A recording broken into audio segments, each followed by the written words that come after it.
नमस्कार। डॉक्टर कहते कि सजीव प्रसारण में आप सभी का स्वागत है। दर्शकों, आज हम एक ऐसी गंभीर बीमारी के बारे में बात करने जा रहे हैं जिसका नाम सुनते ही हम सब के मन में डर समा जाता है। जी हाँ, कैंसर। लेकिन सही समय में जांच और उपचार यदि हो जाती है तो इससे हम लड़ भी सकते हैं और इससे जीत भी सकते हैं।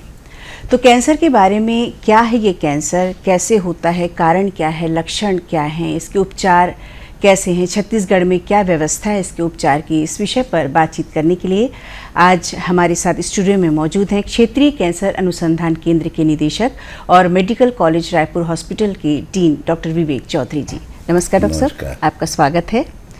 तो डॉक्टर साहब, सबसे पहले हमारे दर्शकों के लिए हम आपसे यही जानना चाहेंगे कि कैंसर क्या है और कैसे ये विकसित होता है। शरीर की मूलभूत इकाई जिसे कोशिका या अंग्रेजी में सेल कहा जाता है, उसमें कार्यात्मक और रचनात्मक बदलाव आते हैं। ये बदलाव शरीर तंत्र के नियंत्रण में रहते हैं, लेकिन जब ये इस प्रकार की कोशिकाएं जो कि शरीर की मूलभूत इकाई हैं, शरीर के नियंत्रण तंत्र के बाहर हो जाती हैं और वो कोशिका कैंसर कोशिका में बदल जाती है। जी, तो डॉक्टर साहब, क्या कारण मानते हैं आप इन कैंसर के होने के? कैंसर होने के कई कारण हैं। हिंदुस्तान में और छत्तीसगढ़ प्रदेश में जीवन शैली से जुड़े हुए मुख्य रूप से कारण हैं। पुरुषों में मुंह और गले का कैंसर जो कि तंबाकू खाने से होता है, बच्चेदानी का मुंह का कैंसर, अत्यधिक जननांग की सफाई एवं HPV वायरस के संक्रमण से होता है जी। इसके अतिरिक्त कम उम्र में शादी, कम उम्र में डिलीवरी और अत्यधिक डिलीवरी, जनन दर और प्रजनन दर का अधिक होना, ये कैंसर सर्विक्स यानी बच्चेदानी के मुंह का कैंसर जो कि अभी भी छत्तीसगढ़ में नंबर 1 है। इसके अतिरिक्त ब्रेस्ट का कैंसर, शादी न करना, बच्चे को स्तनपान न कराना, ये बड़े कारण माने गए हैं। इसके अतिरिक्त रेडिएशन, वायरस, वातावरणीय प्रदूषण, जल का प्रदूषण, ये मोटे रूप से कैंसर भारत देश में और छत्तीसगढ़ प्रदेश में कैंसर कारक माने गए हैं। जी डॉक्टर साहब, ये बहुत अच्छी बात आपने बताई कि जो कारक है, हम यदि उस पर नियंत्रण पा लें तो हम इससे बच सकते हैं और कारण हमको पता है। तो डॉक्टर साहब, हम जानना चाहेंगे कि हमारे छत्तीसगढ़ की बात आपने कही कि छत्तीसगढ़ में महिलाओं की हम खासकर बात करें कि ब्रेस्ट कैंसर और बच्चेदानी के मुंह का कैंसर, इसकी अधिकाधिक मरीज आपने बताया कि पाते हैं। तो इनको कैसे इनके जांच की व्यवस्था है और किस प्रकार से इनका उपचार किया जाता है, लक्षण भी हम जानना चाहेंगे डॉक्टर साहब। लक्षण ये कैंसर प्रिवेंशन, कैंसर रोकथाम की 3 इकाइयां हैं। प्राथमिक प्रथम प्राइमरी प्रिवेंशन जो होता है वो कैंसर कारकों की कैंसर के डेंजर साइन के बारे में, यानी कैंसर के डेंजर साइन, मुंह या गले में कोई छाला लंबे समय से हो और उपचार के उपरांत भी ठीक नहीं हो रहा, स्तन में कोई गांठ या हाथ वाले जोड़ में गांठ, या बच्चेदानी से सफ़ेद पानी का रिसाव, और पीरियड्स के अलावा ब्लीडिंग, ये प्रमुख चिन्ह हैं। लंबे समय से खांसी जो कि ब्लड के साथ होती है।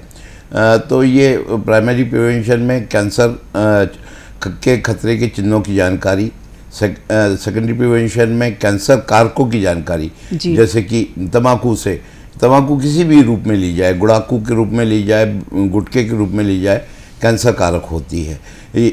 और टर्शरी प्रिवेंशन, जिसमें ये कहा जाता है कि ऐसी अगर चीज़ हो तो अर्ली डायग्नोसिस किया जाए और ट्रीटमेंट किया जाए जी। तो वो टर्शरी प्रिवेंशन में आता है। तो ये कुल मिला के कैंसर के बचाव के 3 मूलभूत सिद्धांत थे, जिस पे कि यदि कोई समाज या व्यक्ति ध्यान दे तो कैंसर से बचा जा सकता है। जी। डॉक्टर साहब, हम उपचार की बात करेंगे। किस प्रकार से जांच और उपचार की व्यवस्था हमारे यहाँ क्षेत्रीय कैंसर अनुसंधान केंद्र में उपलब्ध है? महिलाओं की हम बात करें, जैसे ब्रेस्ट कैंसर या सर्वाइकल कैंसर, इसमें ये बोलना चाहता हूँ कि आज भारत देश में और छत्तीसगढ़ प्रदेश में अमूमन 90 से 95% लोगों के पास स्मार्ट कार्ड हैं। जी जी। और हमारे यहाँ इस स्मार्ट कार्ड की वजह से कैंसर के उपचार की पुरुषों में एवं महिलाओं दोनों में के लिए कैंसर निदान एवं उपचार दोनों की सुविधाएं उपलब्ध हैं, और ये सुविधाएं निःशुल्क उपलब्ध हैं। जी। डॉक्टर साहब, कैंसर क्या शुरुआती अवस्था में ही गंभीर हो जाता है या आगे जाके गंभीर होता है? नहीं, कैंसर प्रारंभिक अवस्था में कैंसर में न किसी प्रकार का कैंसर की गठान में किसी प्रकार का दर्द इत्यादि बिल्कुल नहीं होता, इसीलिए व्यक्ति विशेष उसे नज़रअंदाज करता है, और नज़रअंदाज करने और वो काफ़ी कैंसर की गठान काफ़ी दूसरे लक्षणों के साथ भी रहती है, जैसे बिना दर्द का रक्तस्राव, बिना दर्द का आकार में बढ़ना। प्रारंभिक अवस्था में ये आकार और में बढ़ता है, लेकिन किसी प्रकार की व्यक्ति विशेष को तकलीफ नहीं रहती। जी।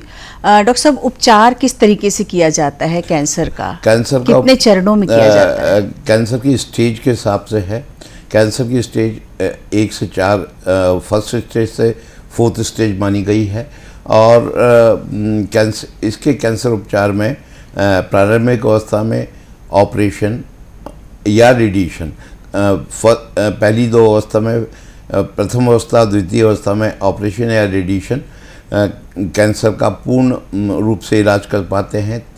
तीसरी और चौथी अवस्था में इसमें कीमोथेरेपी, इम्यूनोथेरेपी इत्यादि का मिश्रण करना पड़ता है, क्योंकि इससे बड़ी हुई गठान को छोटा किया जाता है और उसे ऑपरेशन योग्य या रेडिएशन के योग्य बनाया जाता है, ताकि वो पूर्ण रूप से समाप्त हो सके। जी।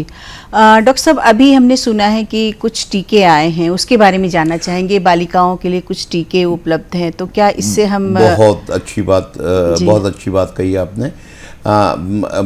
चूँकि कैंसर सर्विक्स भारत देश का और छत्तीसगढ़ प्रदेश का स्त्रियों में मुख्य रूप से होने वाला कैंसर है। विभिन्न बहुत सारे अनुसंधानों के बाद ये मालूम पड़ा कि यह HPV वायरस के संक्रमण से होता है। HPV वायरस एक विशेष प्रकार का वायरस होता है, जिसमें स्ट्रेन 16 और 18 कैंसर सर्विक्स के लिए जिम्मेदार होती है।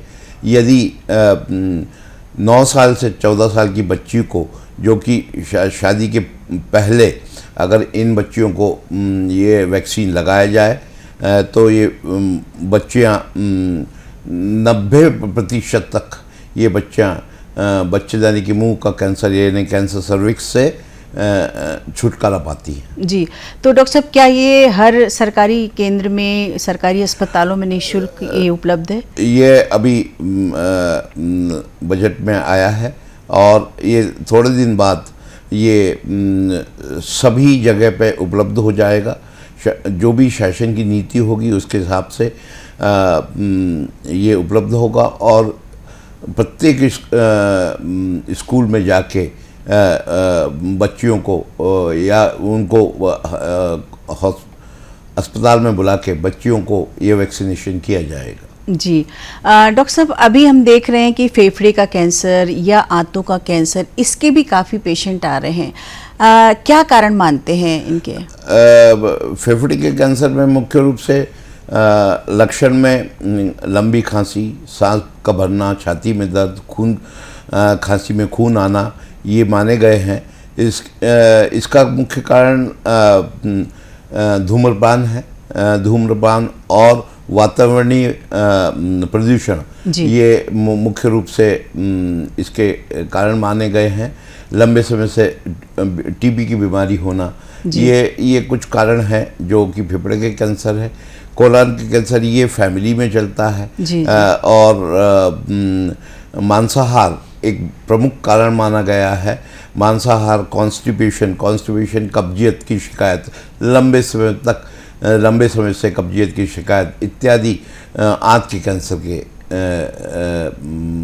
कारण माने गए हैं। जी। डॉक्टर साहब, एक अभी आपने बातों बातों में कहा अनुवांशिक भी हो सकता है, तो क्या हम ये आपसे पूछना चाहेंगे कि कोई भी क्या कैंसर अनुवांशिक होता है? नहीं, काफ़ी कैंसर अनुवंशिक होते हैं, जेनेटिक होते हैं, हेरिडिटरी होते हैं। बच्चों में होने वाले cancer, blood cancer, leukaemias, lymphomas, और बच्चों में होने वाला आँख का कैंसर, ये अनुवंशिक माना जाता है। ब्रेस्ट कैंसर अनुवंशिक माना जाता है या फैमिलियर माना जाता है, जो कि फैमिली में होता है। जी डॉक्टर साहब, हम आपसे और भी जानकारियां लेंगे, अभी लेते हैं एक छोटा सा विराम।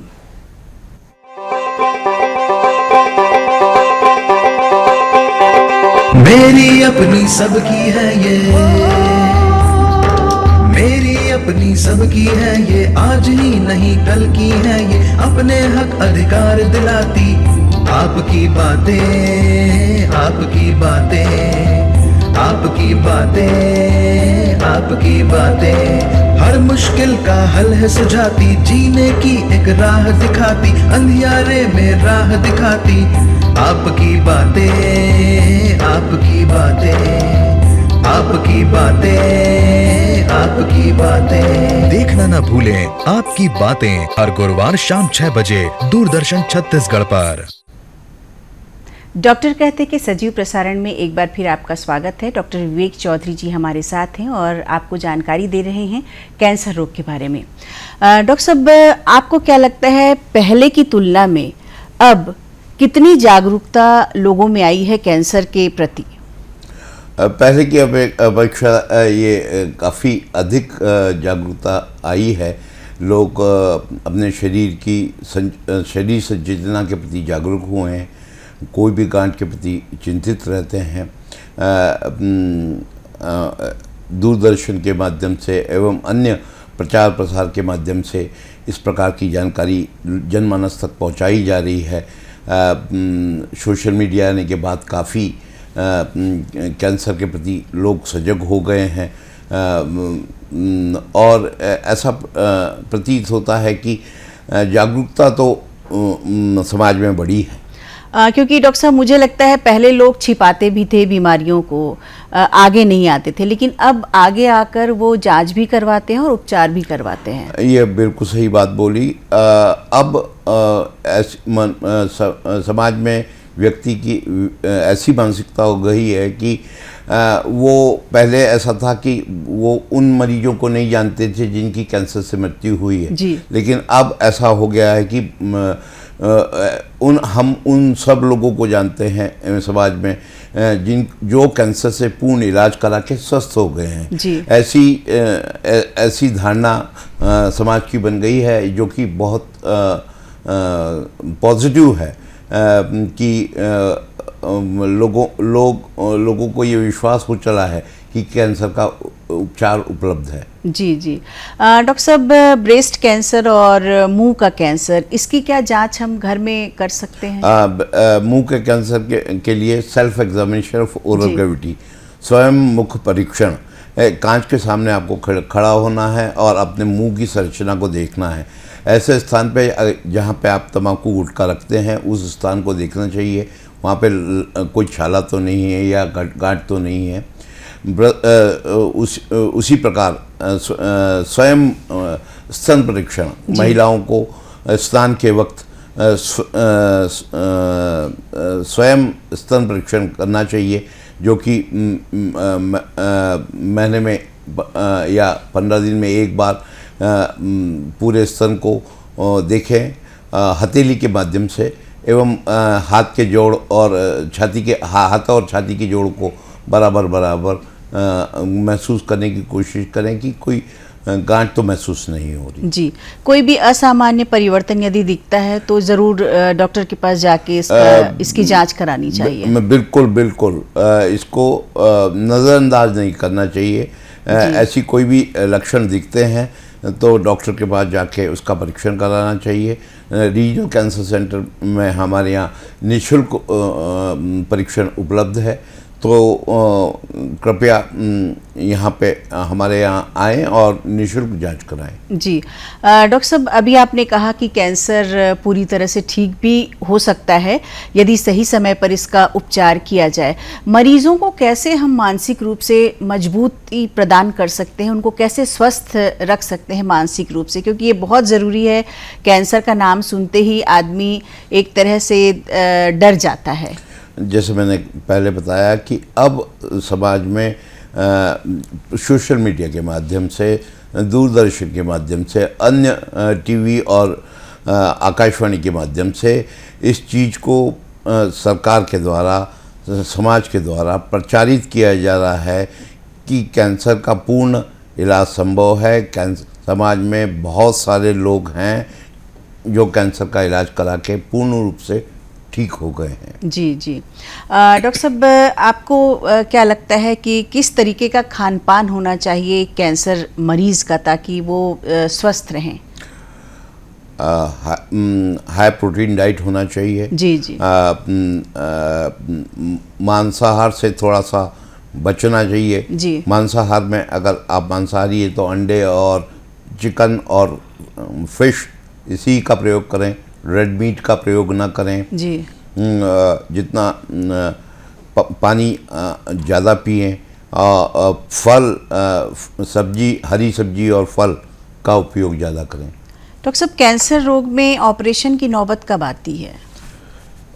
ये हर अंग से कैंसर होता है। जी। अंग विशेष के ऊपर डिपेंड करता है कि यहाँ पे उस व्यक्ति को ऑपरेशन की ज़रूरत है, रेडिएशन की ज़रूरत है या कीमोथेरेपी की ज़रूरत है।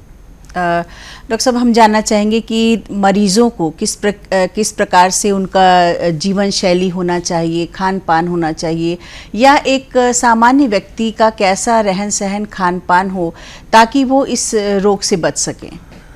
कैलोरी इंटेक, एक सामान्य व्यक्ति की कैलोरी इंटेक 1800 किलो कैलोरीज रहती है। जी। तो उन्होंने मिनिमम इतनी कैलोरीज तो उपचार उपरांत या उपचार के दौरान तो 3000 कैलोरीज लेना चाहिए लगभग, और उपचार उपरांत उसको अधिक कैलोरीज लेना चाहिए और अधिक प्रोटीन की चीज़ खाना चाहिए। कार्बोहाइड्रेट्स और फैट एक लिमिट में लेना चाहिए। हरी सब्जियां, फल इत्यादि का प्रयोग ज़्यादा करना चाहिए। पानी ज़्यादा पीना चाहिए। ये कुछ चीज़ें हैं जो हम हमारे मरीजों को बताते हैं।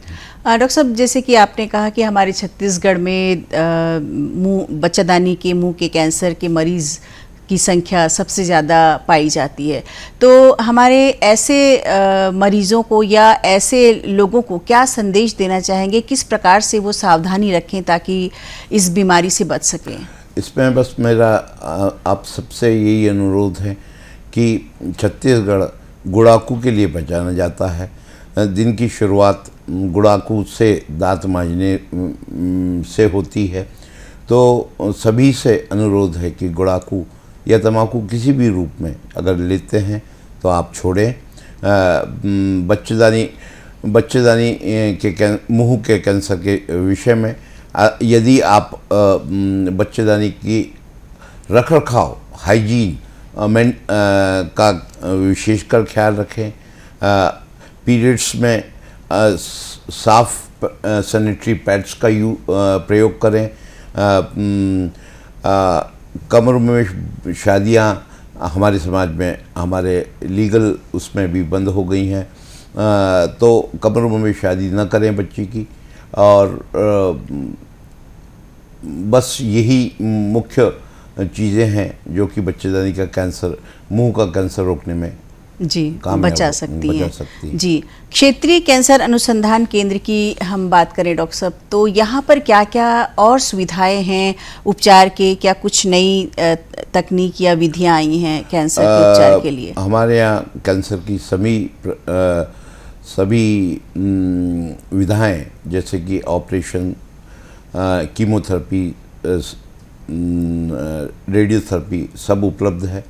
अब हमारे कैंसर संस्थान में करीब 20 करोड़ रुपए का रोबोटिक सर्जरी के लिए मशीन आ रही है, जो कि जिससे कि रोबोटिक सर्जरी शुरू हो जाएगी आने वाले वर्ष में। पैट सीटी लगा हुआ है, वो भी चालू हो जाएगा। इसके अतिरिक्त नई कैंसर सिकाई की मशीनें आ रही हैं। हमारे यहाँ कीमोथेरेपी, मोनोक्लोनल एंटीबॉडी और इम्यूनोथेरेपी सभी प्रकार के उपचार दिए जा रहे हैं। निःशुल्क ये उपलब्ध हैं। मुख्यमंत्री सहायता अनुदान से इसकी समस्त राशि मिलती है, जो सब उपचार की सभी विधाएं किसी न किसी रूप में 100% निःशुल्क दी जा रही है। जी डॉक्टर साहब, यानी हम ये समझें कि यदि कोई व्यक्ति समझता है या उसे लगता है कि उसके शरीर में किसी भी प्रकार का बदलाव लग रहा है और वो कैंसर की तरफ इंगित कर रहा है, तो वो सीधे क्षेत्रीय कैंसर अनुसंधान केंद्र जाकर अपनी जांच और उपचार करा सकता है। बिल्कुल हमारे यहाँ पूर्ण रूप से निःशुल्क उपचार उपलब्ध होता है, और किसी भी प्रकार की निदान या उपचार के लिए क्षेत्रीय कैंसर संस्थान अंबेडकर हॉस्पिटल रायपुर में आप संपर्क कर सकते हैं और अपना उपचार करा सकते हैं। डॉक्टर साहब, जाते जाते हमारे दर्शकों के लिए क्या संदेश देना चाहेंगे? व्यक्ति विशेष को अपने शरीर के बारे में मालूम होना चाहिए। जी, आपका शरीर किस प्रकार का है, कोई नई असामान्य परिवर्तन तो नहीं है। असामान्य परिवर्तन दर्द के साथ, बिना दर्द के यदि होता है तो उसे नज़रअंदाज न करें, उसे ज़रूर से उसके ऊपर नज़र रखें।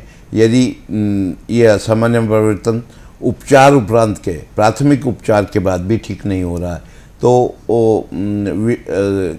कैंसर विशेषज्ञ को दिखाना अनिवार्य है। जी डॉक्टर साहब, आज आपने बहुत ही महत्वपूर्ण विषय पर जानकारी दी है, आपका बहुत बहुत धन्यवाद। और दर्शकों, हम उम्मीद करते हैं कि आज हमने जो आपको जानकारी दी है उसका लाभ आप अवश्य उठाएंगे। अगले कार्यक्रम में फिर मिलेंगे। नमस्कार।